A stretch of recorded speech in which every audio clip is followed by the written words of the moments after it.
Yo, what is going on? Welcome to the channel. In today's video, I'm going to be going over how to create this zoom slide transition. I really like the way this transition looks, and I think it's a cool way to just add some energy to your music videos. So let's just get right into it. Here in After Effects, I have these 4 clips of Sofaygo from his music video. So you're going to need 4 clips in total for this transition, and we're going to be creating a transition from this first clip into the 4th clip. And these 2 clips in the middle are going to be used in order to create that slide animation in the middle of this transition. So it's important for these 2 clips in the middle to be really short. For my second clip right here, it's 3 frames long, and then for the third clip, it is 5 frames long.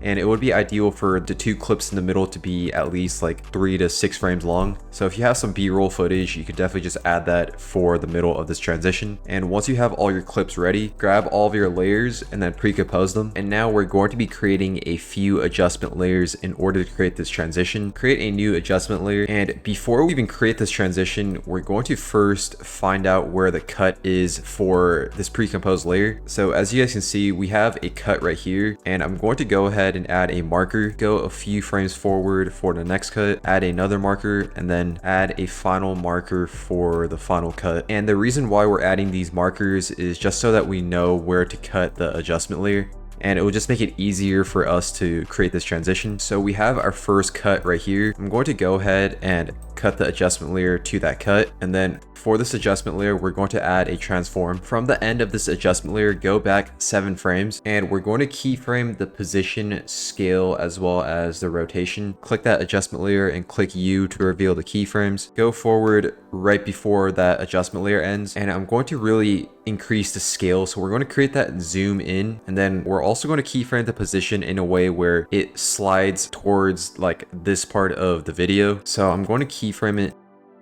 I'll keyframe it like that. As you guys can see, it like zooms in towards this part of the video. I also want this transition to have a slight rotation. I'll keyframe that at -45. Grab all 3 of these keyframes, drag it towards the end, turn on the motion blur, and now when I play this, we have that zoom rotation animation. And of course that doesn't look good right now. As we get more in depth with this transition, it will look a lot better. So let's create another adjustment layer. For the length of this adjustment layer, make sure that it's 8 frames long. So we want it to cut at right where the 3rd marker is. Add the transform effect to this adjustment layer, and for this part of the transition, we're going to be creating a slide animation. Keyframe the position at the start, and then go towards the end of that adjustment layer. I want to make sure that it slides towards the left. Or actually, before we do that, let's add a motion tile effect to this pre-composed layer. For the output width and the height, I'll just increase that to 600. And by adding this effect, it just gets rid of that transparency. So back to this adjustment layer, make sure to keyframe the position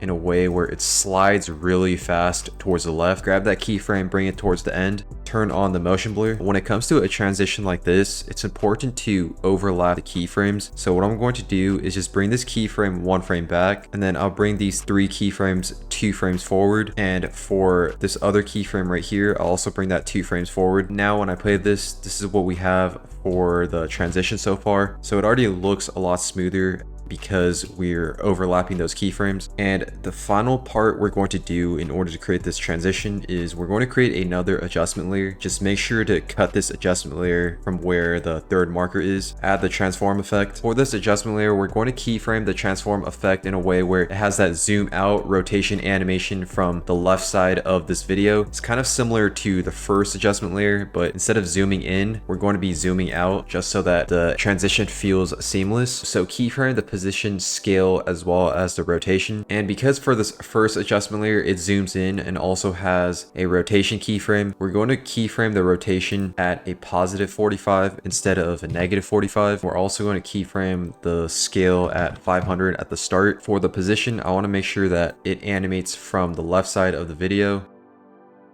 I'll keyframe it like that, and then go forward 9 frames, keyframe the position back to its original position, and then have the scale at 100, and then the rotation at 0 degrees. Grab all these keyframes and just bring it back 1 frame, because like I mentioned, we want to overlap these keyframes in order to create that really smooth animation. Easy ease all of these keyframes. Also turn on the motion blur for this 3rd adjustment layer. Now when I play this, we have a really seamless transition from the first clip into the second clip. But that is all there is for this transition. I personally really like the way that looks. As you guys can see, overlapping those keyframes makes it really important for this transition to look really smooth. That is all I have for this video. Thank you for watching, and I'll see you guys in the next video.